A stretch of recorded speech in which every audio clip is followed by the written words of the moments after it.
every once in a while, someone will do something or say something that tells us that they haven't forgotten him or his service, and that really helps us. I mean, our saying is once a Marine, always a Marine. Lance Corporal Rex Page of Kirksville was killed in action in Iraq 10 years ago when he was just 21 years old. He placed himself in harm's way that night.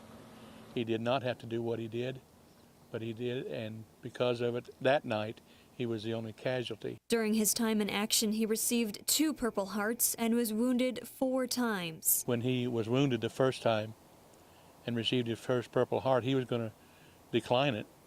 And I said, why would you do that? And he said, Dad, I'm just doing my job. A job that he'd always wanted to have. He come home from grade school, about the 3rd grade, sitting at the supper table, and he said, Dad, I'm going to grow up and be a U.S. Marine.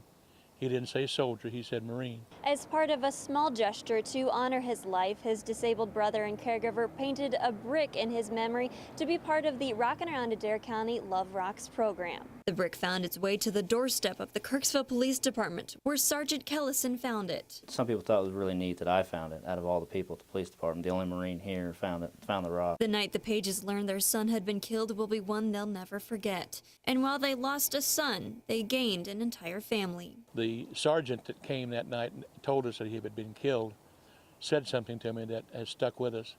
He said, I never knew your son, but he was my brother, and that makes you family. And he said, sir, I take care of family. And that's the way we feel about it. The Marine Corps as a family.